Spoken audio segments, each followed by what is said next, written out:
बोलिए शंकर भगवान की जय। सोमवती अमावस्या ये साल का आखिरी अमावस्या है। इस अमावस्या में क्या करना चाहिए, इस अमावस्या में एक उपाय भी मैं बताऊंगा। उस उपाय को करके आप लोग माँ लक्ष्मी को प्रसन्न कर सकते हैं। साथ ही मैं बताऊंगा किस दिन और किस तारीख को सोमवती अमावस्या है। तो आप लोग ध्यानपूर्वक सुने और हमारी वीडियो में अंत तक बने रहें। साथ ही साथ चैनल को सब्सक्राइब करें, लाइक और शेयर करते रहें। सबसे पहले मैं उपाय बता देता हूँ, क्या उपाय ऐसा करके आप लोग सोमवती अमावस्या के दिन माँ लक्ष्मी को प्रसन्न कर सकते हैं। सबसे पहले मैं बताऊंगा, सोमवती अमावस्या के दिन आप लोग माँ लक्ष्मी का मात्र एक छोटा सा मंत्र बोल करके अपने घर में आगमन कर सकते हैं।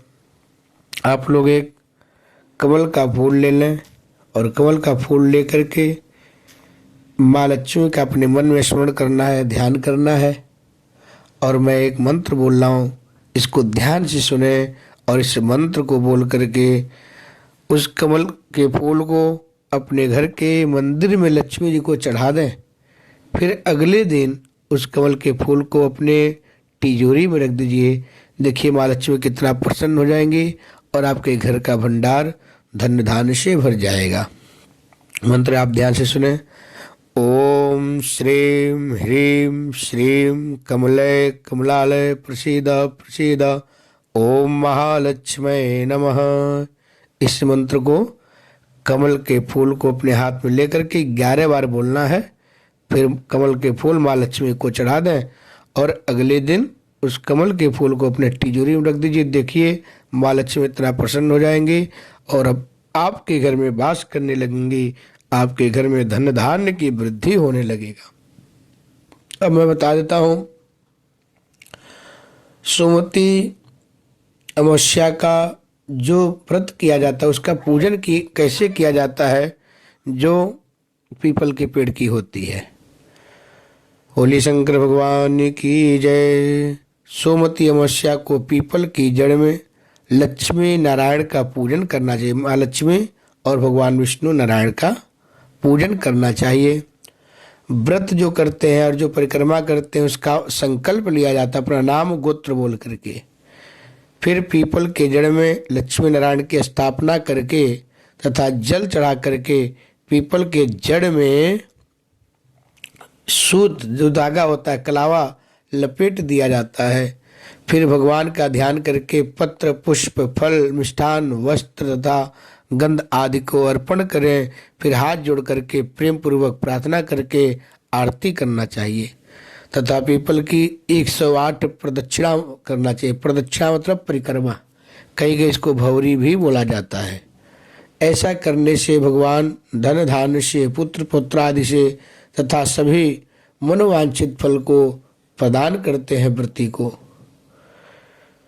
बोले शंकर भगवान की जय। अत श्री सोमवती अमावस्या व्रत कथा ओंकार बिंदु संयुक्तम नित्यं ध्यायन्ति योगिनम कामदम मोक्षदम चैव ओंकाराय नमो नमः। सुत जी बोले कि सरसैया पर पड़े हुए भीष्म पितामह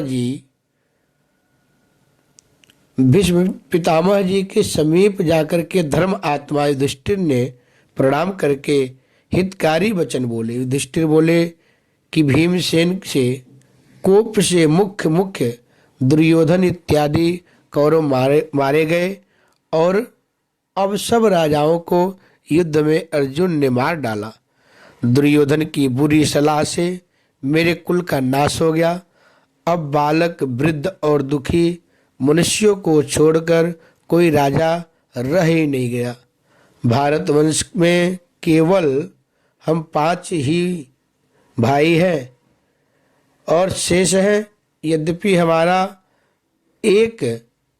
अब एक छत्र राज्य है, किंतु मुझे यह अच्छा नहीं लगता। अपना जीवन में भी मुझे अब अच्छा नहीं लगता। भोग में कुछ प्रीति नहीं है। वंश का नाश देखकर मेरे हृदय में दिन रात संताप रहता है, चिंता रहता है।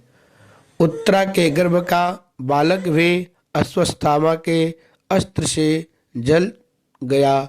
इस कारण इस पिंड विच्छेद को देख करके मुझे दुखना और बहुत दुख हो रहा है, दोगुना दुख हो रहा है। हे पितामह, अब आप ही बताएं कि मैं क्या करूं और कहाँ जाऊं जिसमें मुझे शीघ्र ही चिरंजीवी संतति प्राप्त हो।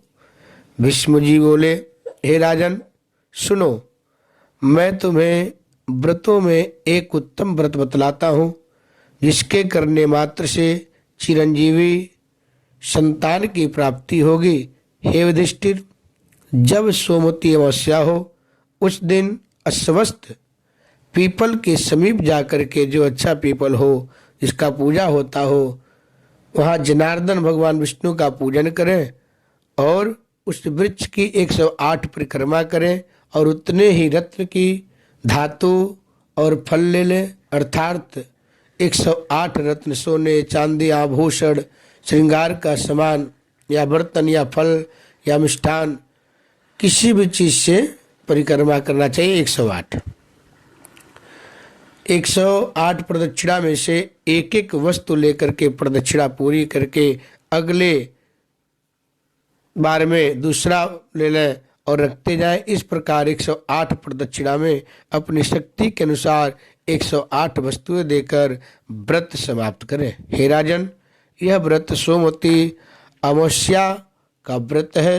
भगवान विष्णु को और भगवान नारायण को प्रीतिकर उनको प्रसन्न किया जाता है और प्रीतिकर होने से शुभ फल देने लगते हैं। हे प्रभु, हे प्राज्ञ, तुम उत्तरा से इस व्रत को कराओ, उसका गर्भ जीवित हो जाएगा और तीनों लोकों में यह बहुत विख्यात है और तीनों लोक में बहुत विख्यात गुणवान पुत्र ही प्राप्त होगा। पितामह के वचन सुनकर युधिष्ठिर पुनः बोले कि उस व्रत को विस्तार के साथ कहिए। हे विभो, इस व्रत को मृत्युलोक में प्रथम बार किसने किया? इस तरह से उनसे प्रार्थना किए। बोले शंकर भगवान की जय। सोमवती अमावस्या 30 दिसंबर 2024 को है। यह साल का आखिरी सोमवती अमावस्या है, तो आप लोग इसका परिक्रमा भी करें और जो मैं लक्ष्मी जी को प्रसन्न करने के लिए उपाय बताया हूँ उसको भी करके अपने जीवन में माँ लक्ष्मी को प्रसन्न करें, अपने घर में माँ लक्ष्मी का वास कराएं। बोले लक्ष्मी मैया की जय।